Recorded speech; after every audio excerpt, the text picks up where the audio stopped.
Hello friends, ഇന്നൊരു മധുരമായാലോ? ഇന്ന് ഞാൻ തയ്യാറാക്കുന്നത് പായസമാണ് കേട്ടോ. പാലട പായസമാണ്. നമ്മൾ സദ്യക്കൊക്കെ കഴിക്കുന്ന അതേ രുചിയിലുള്ള നല്ല ടേസ്റ്റുള്ള പാലട പായസം നമുക്ക് വീട്ടിൽ തന്നെ തയ്യാറാക്കാം. അത് തയ്യാറാക്കുന്നത് എങ്ങനെയെന്ന് നോക്കാം. അതിന് മുന്നേ ആദ്യമായിട്ടാണ് നിങ്ങൾ എൻ്റെ ചാനൽ കാണുന്നതെങ്കിൽ ഒന്ന് സബ്സ്ക്രൈബ് ചെയ്യണേ. അതിന് വേണ്ടി ഞാനിതാ ഒരു വലിയ കുക്കർ എടുത്തിട്ടുണ്ട്. കുക്കർ എടുക്കുമ്പോൾ വലുത് തന്നെ എടുക്കാൻ നോക്കുക കേട്ടോ. അതിലേക്ക് ഇതാ 1.5 ലിറ്റർ പാല് ഞാനിതാ അതുപോലെ ഒഴിച്ച് കൊടുത്തിട്ടുണ്ട്.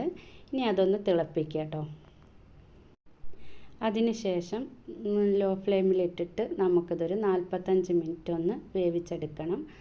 അതിന് വേണ്ടി ഇതാ കുക്കർ ഒന്ന് അടച്ച് വെച്ചിട്ട് ഇതാ അതിൻ്റെ വിസിലൊന്നിട്ട് കൊടുക്കുക. എന്നിട്ട് ലോ ഫ്ലെയിമിലിട്ടിട്ട് 45 മിനിറ്റിന് ശേഷം ഇതാ ഇതുപോലെ നല്ല പിങ്ക് കളറായി വന്നിട്ടുണ്ട്. ഇനി ഞാൻ ഇതിലേക്ക് ചേർക്കുന്നത് പൊൻകതിരിൻ്റെ പാലട പായസം മിക്സാണ്. ഇതിൽ എല്ലാം അടങ്ങിയിട്ടുണ്ട് കേട്ടോ. ഇതിൽ പഞ്ചസാര, ഏലക്ക, അണ്ടിപ്പരിപ്പ്, മുന്തിരി എല്ലാം ഇട്ട് അടങ്ങിയിട്ടുണ്ട്. പിന്നെ ഇതിലേക്ക് ഇനി വേറെ ഒന്നും ചേർക്കേണ്ട ആവശ്യമില്ല.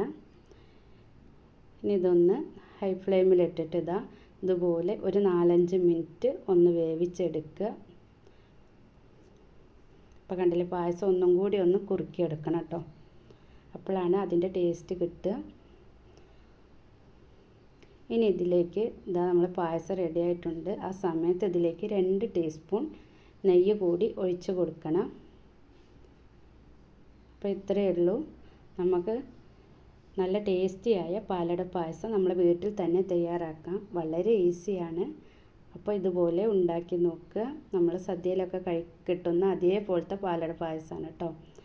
അപ്പോൾ എൻ്റെ റെസിപ്പി നിങ്ങൾക്ക് ഇഷ്ടപ്പെടുകയാണെങ്കിൽ ലൈക്കും കമൻറ്റും സബ്സ്ക്രൈബും ഒക്കെ ചെയ്യാം കേട്ടോ.